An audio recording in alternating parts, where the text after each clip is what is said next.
Good morning children's. आज हम पढ़ने जा रहे हैं छठी कक्षा के पाठ 4 संज्ञा। देखिए, संज्ञा किसे कहते हैं? किसी प्राणी, वस्तु, स्थान तथा भाव या गुण के नाम को बोध कराने वाला संज्ञा कहलाता है। दोबारा रिपीट कर रही हूँ, ध्यान से सुनिए। किसी प्राणी, वस्तु, स्थान, भाव या गुण के नाम को बोध कराने वाला संज्ञा कहलाता है। मैं यहाँ कुछ वाक्यों को पढ़ रही हूँ, उसे ध्यान से सुनिए। राम व गीता थैला लेकर बाजार गए। ताजमहल आगरा में है। माँ थैले में खिलौने लाई। राम अपने बचपन के दिन याद कर रहा है। यहाँ पे देखिए, राम व गीता प्राणी, ताजमहल और आगरा स्थान, थैला और खिलौना वस्तु, बचपन और याद भाव या गुण। देखिए, अब दोबारा हम इसको पढ़ रहे हैं। किसी प्राणी, वस्तु, स्थान, भाव या गुण, सभी हैं इन चारों वाक्यों में। इनके नाम को बोध कराने वाला शब्द संज्ञा कहलाता है। समझ में आया? संज्ञा को 5 भागों में बांट दिया गया है। संज्ञा को कितने भागों में बांट दिया गया? 5 भागों में बांटा गया है। तो हमने नंबर 1 देखिए। नंबर 1 है व्यक्तिवाचक संज्ञा। नंबर 2 जातिवाचक संज्ञा।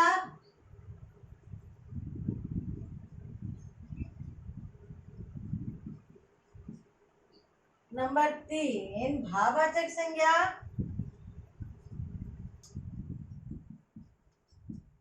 नंबर 4 द्रव्यवाचक संज्ञा।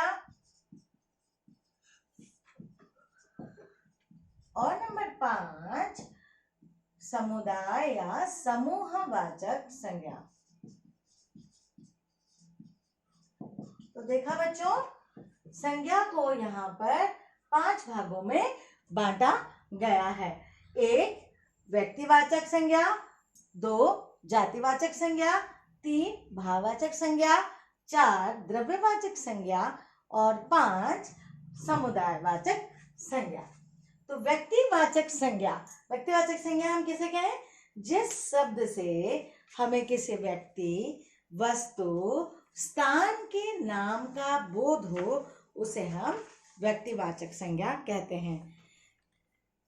जैसे महात्मा गांधी, जवाहरलाल नेहरू, सुभाष चंद्र बोस इत्यादि। वस्तु बाइबल, आम, साड़ी, स्थान कुतुब मीनार, ताजमहल, मुंबई इत्यादि।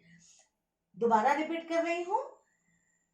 जिस शब्द के जिस रूप से हमें किसी व्यक्ति, वस्तु या स्थान का बोध हो, उसे हम व्यक्तिवाचक संज्ञा कहते हैं। अब हम आते हैं नंबर 2 जातिवाचक संज्ञा पर।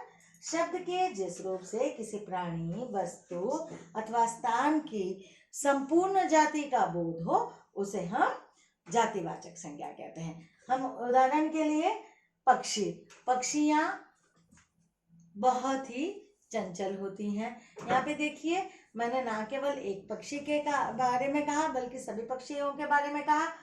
फूल सुंदर होते हैं, सभी फूलों के बारे में कहा गया, ना कि एक फूल के बारे में। गिलहरी बहुत फुर्तीली होती है, ना कि एक गिलहरी। यहाँ पे संपूर्ण गिलहरियों को कहा गया है। तो हमें क्या पता लगा? शब्द के जिस रूप से किसी प्राणी, वस्तु अथवा स्थान की संपूर्ण जाति का बोध हो, उसे हम जातिवाचक संज्ञा कहते हैं। अब नंबर 3 पे आते हैं हम, भाववाचक संज्ञा। शब्द के जिस रूप से वस्तु, प्राणी अथवा स्थान के गुण, दोष, अवस्था आदि का बोध हो, उसे हम भाववाचक संज्ञा कहते हैं। शब्द के जिस रूप से वस्तु, प्राणी अथवा स्थान के गुण, दोष, अवस्था या दशा का बोध हो, उसे हम भाववाचक संज्ञा कहते हैं। गुण जैसे मिठास, सुंदरता, दयालु इत्यादि। दशा जवानी, बीमारी, अमीरी, बुढ़ापा इत्यादि। भाव हंसी, धुलाई, शांति इत्यादि, है ना। द्रव्यवाचक संज्ञा शब्द के जिस रूप से किसी धातु, पदार्थ अथवा द्रव्य का बोध होता है उसे हम द्रव्यवाचक संज्ञा कहते हैं। इन दिनों सोने की कीमत आसमान छू रही है। मंदिरों में तेल व घी के दिए जलाए जाते हैं। समुदायवाचक नंबर 5 पर आते हैं। समुदायवाचक, हमें कक्षा में शोर नहीं मचाना चाहिए। भारतीय सेना काफी शक्तिशाली है। तो यहाँ पे हम समुदायवाचक संज्ञा कैसे कहें? शब्द के जिस रूप से किसी समूह का बोध हो उसे हम समुदायवाचक संज्ञा कह सकते हैं। फिर से रिपीट कर रही हूं, सारे जरा ध्यान से सुनिएगा।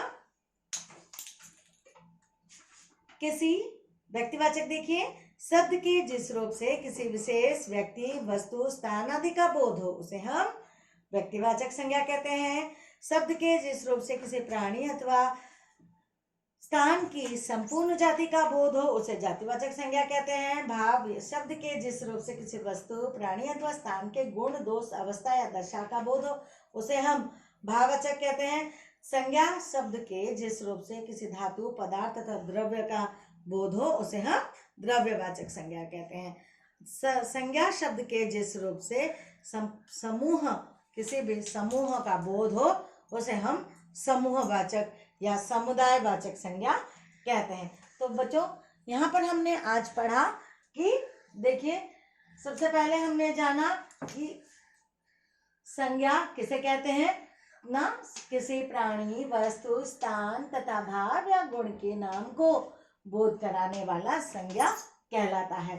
संज्ञा के 5 भेद हैं या संज्ञा को 5 भागों में बांट दिया गया है।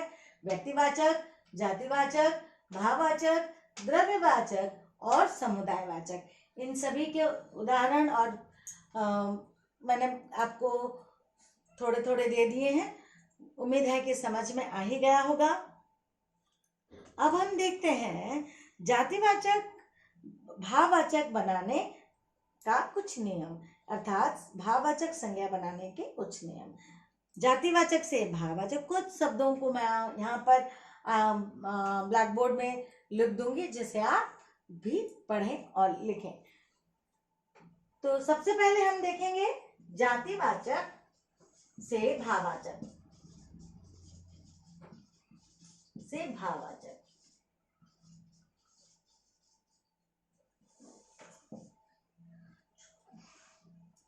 तो देखिए, जातिवाचक से भाववाचक बनाना, चोर, चोरी। यहाँ पे हमने क्या कहा? जातिवाचक चोर अगर जातिवाचक है तो भाववाचक क्या बन गया? चोरी। चोर का भाववाचक क्या हुआ? चोरी, क्योंकि यहाँ पे क्या हुआ? चोर चोरी करने गया, चोरी की भावना के कारण गया, इसलिए यहाँ पे चोर का भाववाचक संज्ञा क्या बना? चोरी।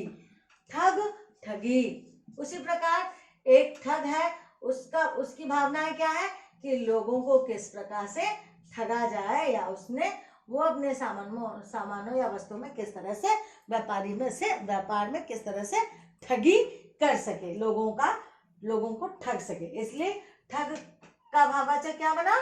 ठगी। अब हम आते हैं डाकू, डाका। डाकू, एक डाकू क्या है? जो दूसरों को लूटता है। उसका काम क्या रहा? उसकी भावना मन में क्या है कि डाका डालना। देखिए यहाँ पे क्या मैंने कहा, जातिवाचक से भाववाचक बनाना। चोर का भाववाचक क्या बना? चोरी। ठग का ठगी, डाकू का डाका, युवक यौवन,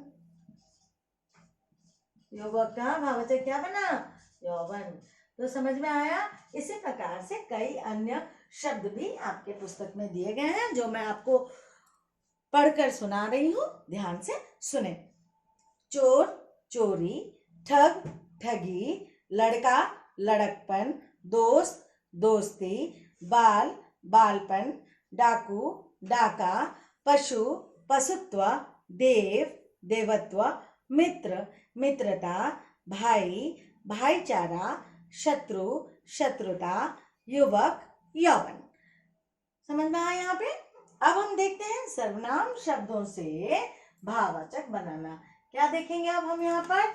हम यहाँ पर अब देखेंगे सर्वनाम शब्दों से भाववाचक बनाना। सर्वनाम शब्दों से भाववाचक।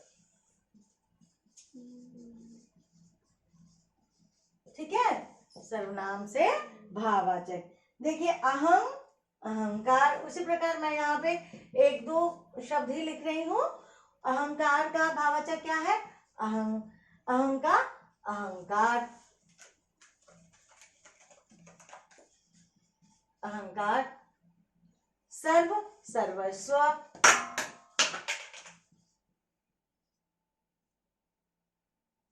निज, निजत्व।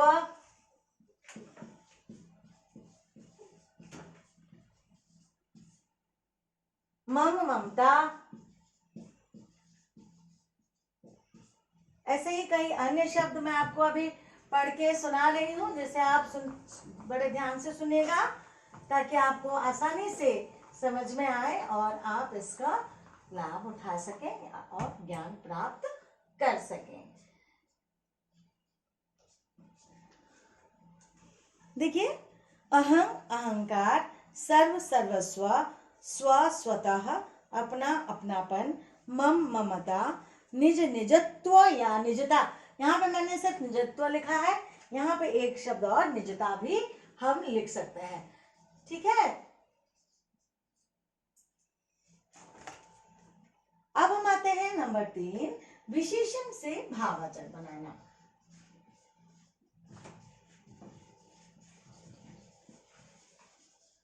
क्या कहा हमने? विशेषण से भाववाचक। जैसा कि हमने जाना, यहाँ पर भी मैं कुछ शब्दों को आपके सामने लिखकर समझा रही हूँ, बाकी आप ध्यान से सुनेगा। अच्छा, अच्छाई, अच्छा, अच्छाई। कायर, कायरता।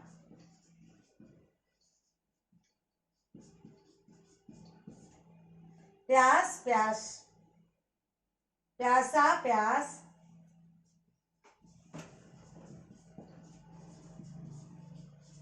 हरा, हरियाली।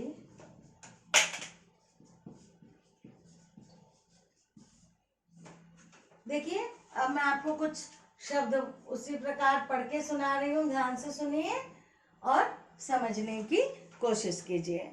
अच्छा, अच्छाई। कायर, कायरता। कठोर, कठोरता। खट्टा, खटास।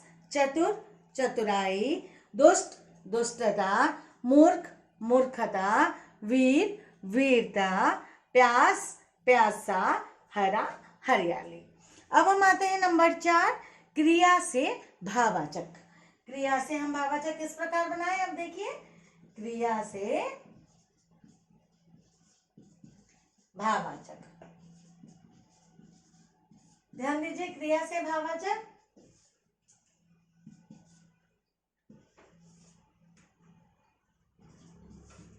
चमकना, चमक।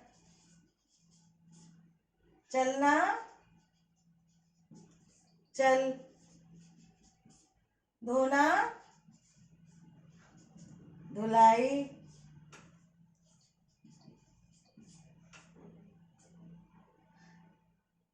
थकना, थकान। अब कुछ अन्य शब्द ध्यान से सुने। चमकना, चमक। चलना, चल। दौड़ना, दौड़। भरना, भर। पूजना, पूजा। चढ़ना, चढ़ाई। काटना, कटाई। हराना, हार। खेलना, खेल। थकना, थकान। जलाना, जलन। जीतना, जीत। सजाना, सजावट। धोना, धुलाई। समझ में आया? आइए हम दोबारा उन चीजों को दोहराएं जो हमने आज सीखा। सबसे पहले हमने क्या सीखा था कि संज्ञा किसे कहते हैं? किसी प्राणी, वस्तु, स्थान, भाव या गुण के नाम को बोध कराने वाला शब्द संज्ञा कहलाता है। संज्ञा 5 प्रकार के पाए जाते हैं। यहाँ पे मैंने इसे कुछ देर पहले रफ कर दिया था, तो दोबारा लिख दे रही हूँ। नंबर 1, व्यक्तिवाचक, व्यक्तिवाचक। नंबर 2, जातिवाचक। नंबर 3 भाववाचक। नंबर 4 द्रव्यवाचक। और नंबर 5 समुदायवाचक।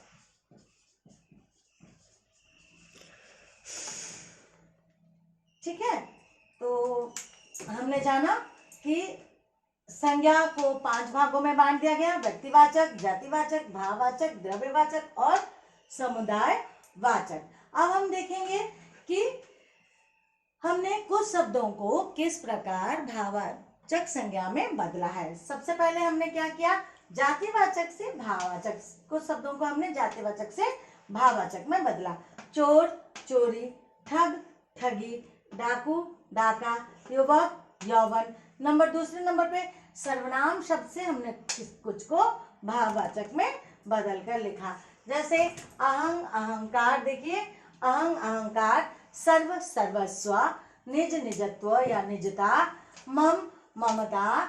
फिर नंबर 3 पे आइए, विशेषण से भाववाचक पर अच्छा, अच्छाई, कायर, कायरता, प्यास, सा, प्यास, हरा, हरियाली। फिर आते हैं क्रिया से भाववाचक, चमकना, चमक, चलना, चल, धोना, धुलाई, थकना, थकान। तो बच्चों, आज हमने पढ़ा हमारे हिंदी व्याकरण पुस्तक से संज्ञा। आगे हम इसके अभ्यास भी आपको कराते जाएंगे और अन्य विषय को भी आपको पढ़ाते जाएंगे। यह समय हम जानते हैं कि बहुत परेशानी से भरा हुआ है। आप सब अपने दोस्तों से, टीचर्स से मिलना चाह रहे हैं, स्कूल आना चाह रहे हैं, लेकिन हमें सरकार द्वारा दी गई निर्देशों का भी पालन करना है। तो घर पे रहें, सुरक्षित रहें, हमेशा हंसते और खिलखिलाते रहें। धन्यवाद।